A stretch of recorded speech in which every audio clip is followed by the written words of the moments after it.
Well, renovations are now complete at the Boys and Girls Clubs of Rochester on Genesee Street. The 10,000 square foot expansion means that more youth can participate in the enriching experiences and life-changing opportunities that the club offers as a beacon of hope in our city. Dwayne Mahoney, Executive Director of the Boys and Girls Clubs of Rochester, is here to tell us more. How are you? Hey, how are you? Thanks for coming on today, Thanks Dwayne. For having us. So the Boys and Girls Club on Genesee Street is kind of the flagship of the club. Are there other sites in Rochester or some after-school clubs? There's not any standalone sites like the 500 Genesee Street site, but we do have 3 schools where we do expanded learning time services throughout the school day. So we see several hundred kids through that process at schools 29, 41, and 45. And then we have a Boys and Girls Club site in Industry, which is a youth detention facility out in Rush. So, and we've had one there for about 4 years now. How many kids would you say you serve at the Genesee Street site? Our enrollment is close to 500 kids since we started back in November 2nd, where the renovation was half done, and we started to occupy the part of the building again, and we've been growing ever since. We usually end up with, for the year, our membership will be somewhere around 1,100 kids that are in membership. So did you remain open during the renovation? How long did that take? No, we were closed for a couple months during the renovation. We had to give the contractors the entire space, but then November 2nd we were able to get back into the renovated older part, and while they were still building the new part, we got into the entire building probably in late January for the entire building. What are some of the biggest changes that people will see when they come to the club? Well, the older building, there were no windows whatsoever, except for the front door was glass, but the building was complete cinder block all around, so it was a little bit. While it was, fun inside, it didn't have any natural light, those kind of things.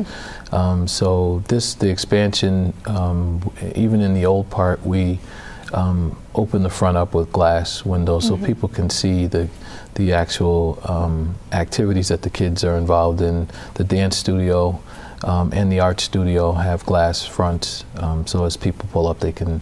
And there's a skylight right down the middle of the building now, where there wasn't just a roof before. So that was, in terms of opening up the building, it just gave it a different feel to it. But in terms of the programming, we did a lot of surveying of parents, kids, and looked at what some of the things that other clubs have done. There's 4,000 plus Boys and Girls Clubs across the country. So, even in New York, we have some clubs that are huge into arts and culture and theater, things like that. And we weren't really doing a lot of that because we didn't have the space. So, we took some advice from them. Boys and Girls Clubs, we share a lot of our thinking, and then we put a building committee together, and the plan really came out exactly as we hoped it would. So we added several areas in the club that we weren't really had the opportunity to do before, and it's really been a great way to attract new kids to the club. Sure. So the kids that were there before the renovations, and we saw a lot of happy faces at the ribbon cutting, what was their reaction to their new space? Well, I think everybody has there's nothing that's similar to what we had before. The colors are different, the flooring is different.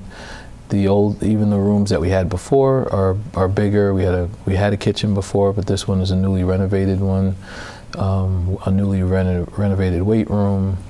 So all the rooms are different. And then we added an art studio where we didn't have one before.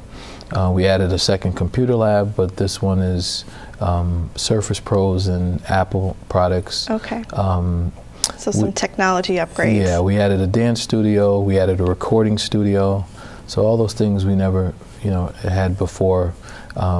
we merged with a camp into the Boys and Girls Club a couple of years ago, Camp Daydreams. Okay. They were occupying the part of the teen center before, and now they have their own space in the new side.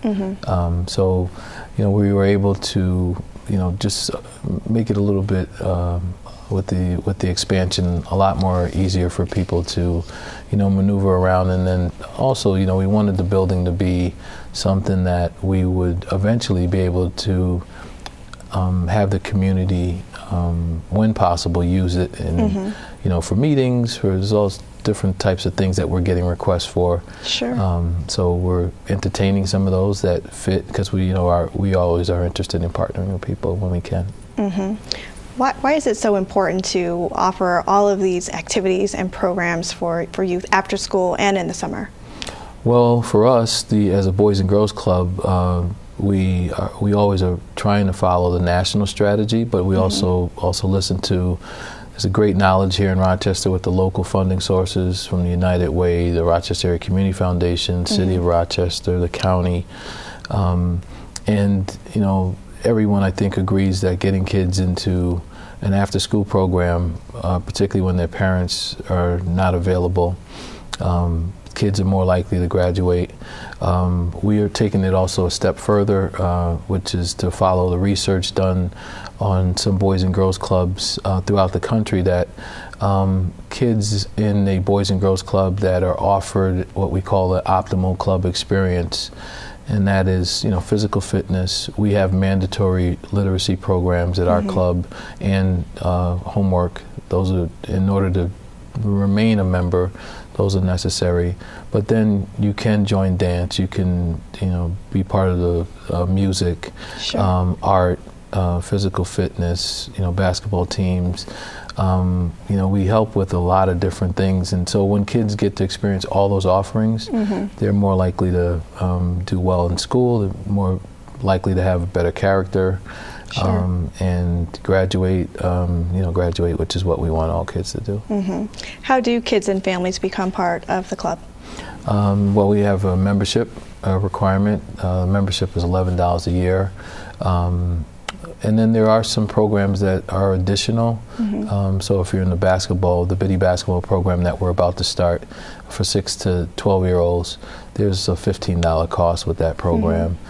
Some of our dance programming, ballet, African dance, there's certain parts of the dance program that are free, but then if the extra instruction is, for example, ballet is $40 per month to join ballet. Things like that. So you mentioned the art studio expansion. I know the kids were recently able to put their artwork actually on display for the community. What was the reaction to their artwork, and how did that make the kids feel? Oh, well, it made them. It did a few things. One, I don't think that they realized what the magnitude of it would be to begin with. I think we have a really great staff at the club, and Sarah, who runs the art program, felt like displaying. We do arts and crafts, and we do other things within the club, but some of the kids are really gifted in fine arts. But I don't think they realize how good they are, and that also what they can do with it long term. So even this week, we're finding out that some of the kids have been able to sell their art that they displayed, which we think will encourage them to do more and see it more as an entrepreneurial kind of thing. But they were incredibly excited that that people were interested in their art, which I think hopefully inspires them to continue to do more and more art. And even as they choose schools as young kids, they we have some like School of the Arts and other places that they might be interested in attending as they go into 9th to 12th grade. Wonderful. Well, congratulations on the renovations and expansion. The flagship Boys and Girls Clubs of Rochester, again, is located at 500 Genesee Street. You can find out more information about programs and activities by calling 585-328-3077 or by visiting their website at bgcrochester.org. Thank you for joining us on this edition of CityWise. I'm Tiana Stevens, and we'll see you next week.